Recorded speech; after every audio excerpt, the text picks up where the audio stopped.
Okay. Morning. I'm delighted to say that I'm having a conversation this morning with the lovely Rose Diamond about her super new book, Whole Mind, Whole World. So welcome, Rose. And Thanks, it's lovely Laura. to see you back after all your travels. Firstly, I just want to say I've been reading the book over the last few weeks. And obviously it's a busy time for me at the moment. So I'm still trying to desperately get to the end of the book. But so far, the way that I've experienced your writing, Rose, you write absolutely beautifully. It's so rich and descriptive, and it's just such a pleasure to read your book. I know you've written several others, but how did you find your voice as an author to write Whole Mind, Whole World?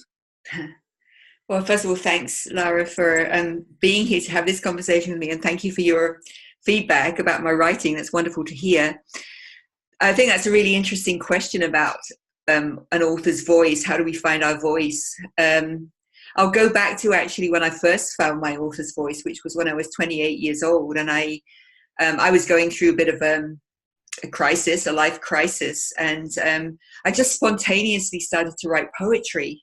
And I was absolutely blown away by it. Found it really exciting. It was these poems were just kind of pouring through me and out of me. And I would write one, and then I would read it, and I'd think, who is this? Who is this talking? Because the voice that was coming through was far wiser than who I was at that time. I was a sort of pretty unconscious 28-year-old. And here was this wise being speaking to me through these poems. And that's what actually set me off both on my soul journey and on my journey as a writer. And so I've been practicing. I see writing really for me, it's a spiritual practice. So what I'm doing when I write is I'm kind of opening myself for inspiration to come through. And, that comes from the soul, comes from within. But I also see inspiration coming from the universe, a kind of universal intelligence, and from the earth. So as a writer, that's why writing is such an exciting process for me, because I feel really renewed and regenerated by it, because the inspiration is coming through. But in terms of the voice is it's a combination of this information that's coming through, this wisdom that's coming through, and the skills that I've developed over like 40 years of writing. And having said that, I still regard myself as a beginner as a writer. Every time I write something new, it's a new, I don't sort of start feeling like, oh, I'm this super confident writer. It's like, it's a new challenge every time. So Whole Mind, Whole World was a challenge. Actually it was more challenging than lots of other books that I've read. I think because I was trying to write about, really big subjects like, what is soul, and what is consciousness, and what is the transition we're going through at the moment as conscious beings. And, these are really big. And I was trying to bring that down into some language that other people could connect with other people. So when I hear you saying that my writing speaks to you, that really makes me happy. Because a writer, I have no idea, I have no idea. How it's going to be received. No, I felt that the book lays things out very simply, in a very simple and honest, straightforward way that anybody, that perhaps hasn't reached that same level of soul and consciousness as you have, and certainly perhaps I haven't. So for me, it was really, hugely beneficial in that sense. So sort of put simply then, what does Whole Mind, Whole World actually mean to you? What does it, if you had to sum it up for people, what does it mean? Okay. So my understanding is that as a species, human species, we're moving into a new stage of consciousness. And this stage of consciousness is different from anything that's ever come before, because it's some people call it integral or holistic or unity consciousness. And what it does is it gives a perspective which kind of unites everything that's come before. So from this new, and I call it Whole Mind, Whole World, because I think when we reach this state of wholeness, and it's not something that's necessarily stable. I mean, I don't necessarily feel whole every moment of the day, but when we reach the state of wholeness, we kind of well, I find that I can have a more compassionate understanding of what's going on in the world, because I can see the dramas playing out in the world as different stages of consciousness. So it kind of, I don't take things so personally anymore. It's like I can still feel really upset by what I see happening, but somehow I hold that my personal feelings within a bigger picture.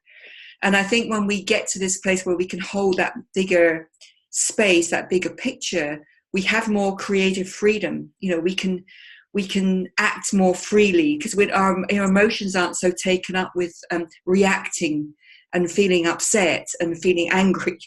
You know what I mean? That's very briefly, that's what the book's about, is really exploring what this new stage of consciousness is and how we experience it, and how we can simple practices and skills we can use to maintain that state of wholeness. Yeah, that's it in a nutshell.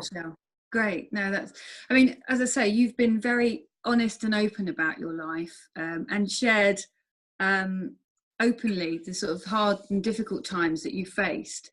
I suppose question for me, and probably for others, is how did you learn to just get to a point where you just thought, I'm not going to fear the next awful event, I'm just going to accept it, and I'm going to learn to trust my intuition and just sort of be, with that sort of wholeness idea? How did you get to that stage? Well, that's another great question, Laura. I mean, basically, I don't think, it might be different from others, but I don't think I'm ever going to get to a place where I don't feel some sort of anxiety or, fear. I mean, even now there's new things happening, even with the launch of a book, for example. It's not that there isn't any fear. It's, I think that I've just learned to hold the fear in a different way, I suppose. It's the same as what I was saying. It's like my philosophy, my way of looking at how we, one of the best skills that we can use at this time is to feel everything, but to let it flow through us, so that we don't become attached to, it's like, I think people become depressed, for example, when they become attached to certain ways of looking at the world. But if we just allow that, whether it's hope, despair, joy, love, anger, just let it all flow through us, then and hold it. So it's like, that's the practice I've been developing, I suppose. It's like I make a container of myself to hold everything, and that's where the wholeness comes from. Because I'm saying, in the book, I do share quite a few of the difficult circumstances in my life, but I think I'm doing that because I want to normalize the challenges, because I think, life is made up of light and darkness, light and shadow. And when we're in the shadow, when we're in the darkness, when we're suffering, I think all of us tend to feel isolated and alone, and that can easily get into a place of thinking there's something wrong with us. And what I'm trying to do is to say, okay, well, here's some challenging, difficult things that happen to me, and actually it's all okay.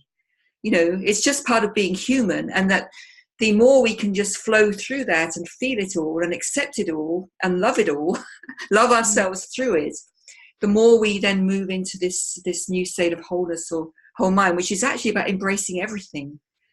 So I can't be compassionate to you or to somebody else unless I've first accepted that, whatever it is in myself, So it's the acceptance, the love starts with the self. And for many of us, that happens through quite a long healing process. So yeah, to answer your question, I'm certainly not in a state where I never feel any, I think that's a myth, it's like a myth I maybe had years ago, that I would get to this state of enlightenment and I just feel bliss all the time. And I just don't see it like that at all anymore. It's more like being, it's a process of awakening, and it's just about being with everything and being okay with everything and holding that sort of place of strength no matter what's going on.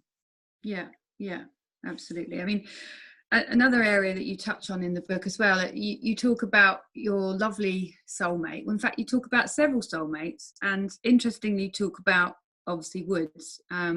And I was really sad. I was reading about Woods and the dialogue between you in the book that you cover, and then all of a sudden you talk about in one of the next chapters that you know that he's no longer with us, and I felt terribly sad. How did you cope with the loss of one of your soulmates?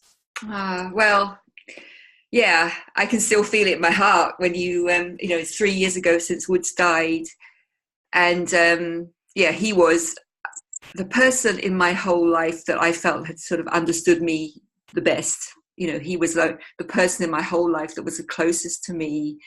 And I mean, our relationship wasn't always easy. It was, you know, I think with any kind of deep relationship, there's always areas that need to be cleared and difficult. But there was just so many areas where we met. You know, we had an amazing creative relationship. He was incredibly supportive. He was very empathic.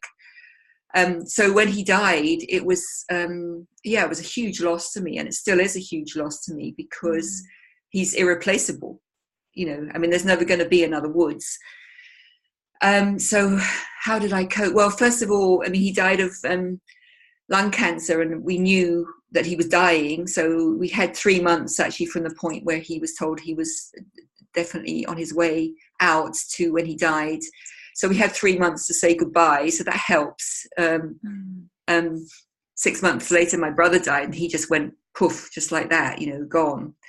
But so it helped to be able to, you know, the Woods had a conscious dying, you know, he's a very conscious man. And then actually what I did was I just, that was when I moved up to Wales, and I rented a writing cottage from a friend, first of all, for the first 3 months, because I wanted somewhere to go where I could just be with my grief. And I just wrote. So I wrote a book about Woods called Portrait of a Gentleman. And I wrote another book about some of the work we'd done. I think that helped me to connect with him. But yeah, and so I will be publishing another book later on this year called Sitting with Death and Choosing Life, because I was in quite a long grieving process, like 2 or 3 years actually. I was really quite surprised at how long that grief lasted. And so sometimes I hear other people talking about grief, and yeah, it's like you're suddenly thrown into just this state. I was thrown into a state where I didn't really recognize myself, you know, and the more I went into it, the deeper I went into it, the more my kind of moorings disappeared. So that was super challenging. But I've coming out the other end of it now, and I can see how it strengthened me. And you know, in a way, what I had with Woods, I'm really having to find that all now within myself. You know, so it's like almost like claiming back. But yeah, it's still. I mean, my kind of philosophy about loss is that we need to feel it. Really need to feel it in order to really move through it. We need to feel it and integrate it. And so that's what I did. And I've just had this amazing soul sanctuary in northwest Wales, and with the mountains and the sea, where I can be. In a deep healing process, and I felt that deep healing process, as it went on, it was going beyond. It started in a very personal way with Woods, and then my brother, and then I got into grieving for my family, who, you know, because I'm the last one member of my family, and then it kind of got even deeper. I felt like I was here in Wales because I was grieving for my ancestors. But it became a deeper and deeper process, and. I always think it's funny, you know, like I'm sitting here in Wales on the top of a hill by myself, but I feel like that process of grieving really connected me. That's how I got to more the state of whole mind, because the deeper I went into myself, the more I felt connected with everybody. I was going to say, it's sort of perhaps where your ancestral roots are, and perhaps that's why you now feel that connection. And you know, that's obviously an unfortunate thing you have to go through to get there, but now you've gone through that process. Yes. Then hopefully, you, as you say, you've cleared some of it, whatever it was that needed to be cleared or dealt with. Yes, and I mean, sometimes we don't know what it is that needs to be clear. It's just a matter of living every day with whatever's arising. So I really want people, any people who are listening to this who are going through that kind of process, to know that that's all okay. Because at the time, I felt like not only was there no light at the end of the tunnel, but there wasn't even a tunnel. I felt at times really kind of trapped in this this process. I just couldn't get out, and I didn't know if I could ever get out. And I just want to reassure people and encourage people, because I think that process of deep loss is what many of us are going through, because of the bigger situation we're in the world, because we're losing so much of our world. It's part of the death part, before the rebirth. We have to let go. And so I just want to encourage people to know that it's actually okay, and you will come out the other end of it. And the only real thing to do is just to be with whatever's happening today. Exactly, you're absolutely right. I mean, as well as sharing your experience around loss and grief, you also talk about some of the learnings and lessons that we could see from the Christchurch earthquakes that happened, and it just shows how fantastically people can rally together and do rally together, and then perhaps when that happens, when those awful events happen in the world, as a result of that, it almost leaves something much better in its place, which I know sounds strange. And so I think if, from reading your book, if the book achieves one thing for people, what would you like it to be? Well, Lara, it is a kind of pretty ambitious book in a way. I felt like I was writing an ambitious book, because I feel like I'm trying to say something really important. But at the end of it, really, if my book just touches people, every reader, with even if they just take one idea away from it, or they've just been touched by one story, or something has been stirred in them, that will make me happy. It's like I'm really, through my writing, trying to reach out and touch people, and meet them in that place of our shared humanity. That's why I share so much about my own. I kind of think that the more truly I write about myself, from my own stories and my own experience, that the more people will be able to relate. So it's not that I'm saying that I'm anything special, or it's more just like, this is what I've experienced, this is all I really know, and I can share this with you. And I hope that by sharing it with you from my heart, that you will be able to relate to it, and that you can take something away from it that will make you feel more courageous in the face of what we're all facing. Because one of the things I'm saying in the book is, we're living at a time, obviously, where as a human species, we face huge problems, and mostly we have very few leaders, very few inspiring leaders in the world. Recently there was the event that happened in New Zealand with the awful killings in the mosque, and Jacinda Ardern, a young woman prime minister, stood up and kind of, as a compassionate leader. And I think that those ripples went out through the world, because people are so hungry for some kind of compassionate, inspiring leadership. And what I'm saying in the book is, in the absence of that, because we don't have many examples of that, we all need to step up and become compassionate, inspiring leaders. So I guess I'm trying to spark, I'm trying to connect with people, and in that place of our humanity. And I'm also trying to spark people's courage. Yeah, I mean, we all have our part to play. It's not about looking at others to take the lead. It's all finding a way to take a lead in our own small way, whatever it is, or our own big way, yeah. Absolutely. So I completely get that. And I think, again, what also comes through in the book as well, particularly when you get to reading the transition chapter, you talk about, practicing whole mind, whole world through the program that you're running. So I just wondered if you could sort of just tell me a little bit more about that, because that's certainly, I love reading books, but then it's afterwards, it's like, well, what do I do from here? Where do I go from here to sort of continue or develop or deepen this? Yeah, great. Thanks, Lara. Yeah.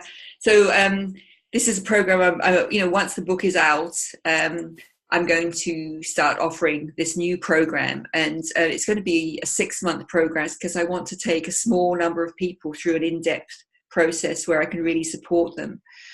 And so, there's a lot in the book. There's 12 chapters, and I want to take each 2 chapters a month and really go into them in more depth, so we can, and then there'll be ways that people can relate that to their own life. So the kind of people that I'm really looking to work with are people who are kind of out there in the field doing some kind of transformational work. And I think, what we're all realizing is that none of us can do this on our own. The time for sort of trying to do things on our own is past. And that when we come together with like-minded people in an intentional space, we can create a much bigger energy which carries everybody. So that's really what I wanted to do, is to bring together motivated people who are actually either wanting to make a bigger contribution in the world, and as you say, that's unique to each of us, and it doesn't necessarily have to be something big like that, but it's like something from them, from their real passion and their real authentic selves, either wanting to do that or already doing that. And the 6-month program and the practices and the forums that we come together will provide the support for all of us to move forward more easily with our transformational work, but both in terms of inner work and outer work. And that's kind of, in a way, what I've been preparing for years. I mean, I've done bits of that, but I feel like I'm now ready to begin. It's ready to begin my work, and that's what it is. That's what I feel would be really nourishing for everybody involved. Yeah, so that's good. I'm calling that practicing whole mind, whole world, and I'm hoping to get that off the ground early June. But we'll see how it goes. See how it goes with the book launch. And talking of the book launch, obviously it launched. It's launched today, or yesterday and today. Well, actually, no, it's going public on Sunday the 5th of May. So that's when people can start buying it. Yeah. Right. Okay, good. So obviously, in the meantime, we need to start spreading the word, and, and hopefully each of us sisters will be buying copies of it. Yeah. Or sharing it with our friends as well, because it's, as I say, it is a fantastic read. So I suppose my final question is, you've had a truly amazing life, and you're 70 years in. Congratulations, by the way, because I know that was a significant birthday for you recently. Thank you. So what do you think's next? What are you going to do? as well as trying to, obviously run Tribe in Transition, and obviously launching and managing Whole Mind, Whole World. What's next? Well, first of all, I'd like to say something about being 70, because all the year that I was 69, I was thinking, oh my God, I'm nearly 70. I'm so old. How did I get to be so old? I just felt really old. As soon as I hit 70, which was about a month ago, everything changed.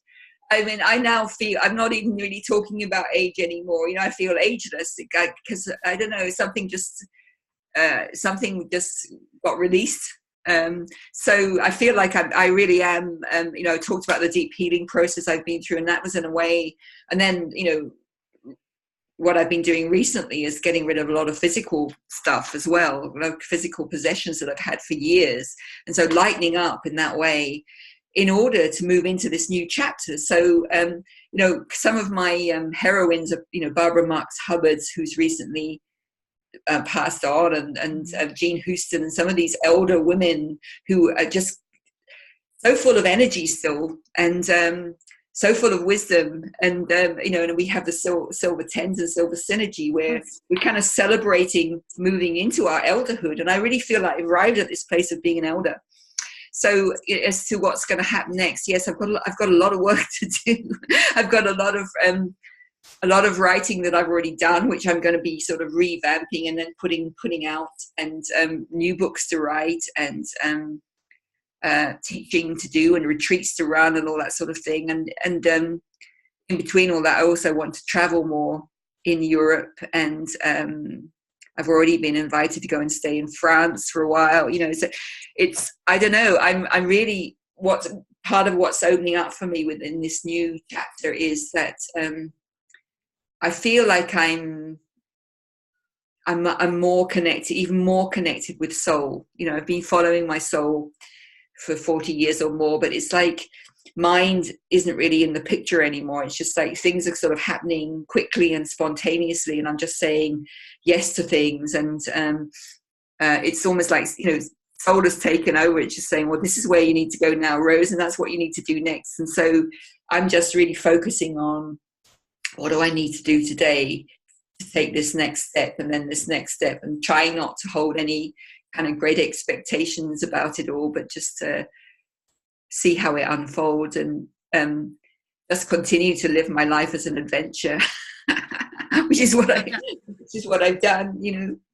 And it's amazing, isn't it? As soon as you sort of let go of things, and I think let go of expectation, I think that's the big thing there. It's just sort of letting go and letting life flow how it needs to flow.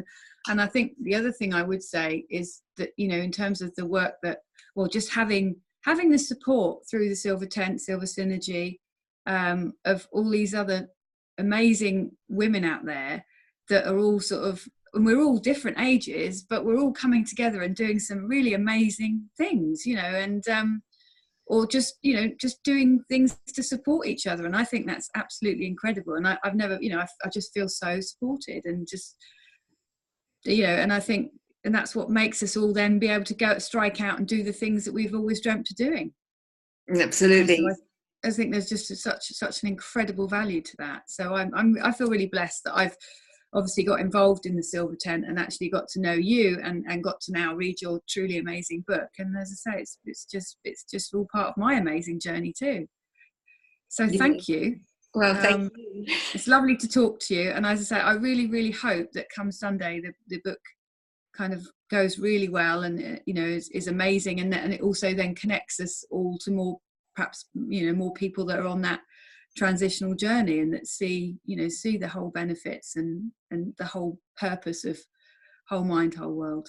Yeah, thank you, Lara. And just to say that, from Sunday the 5th, for 1 week, the book is available for 99 pence on Amazon. So, that's the Kindle version. The paperback version will be available soon after, but it's a real snitch to get it for 99 pence. So that's brilliant.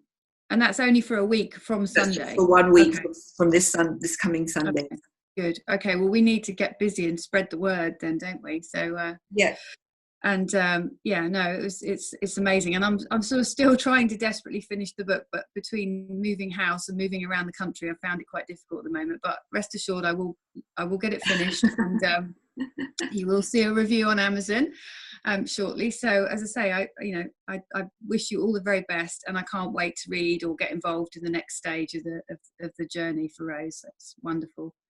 Thank you. Thank you so much for your support, Lara. It really means a lot to me. Pleasure. Thanks. Cheerio. Bye. Bye-bye.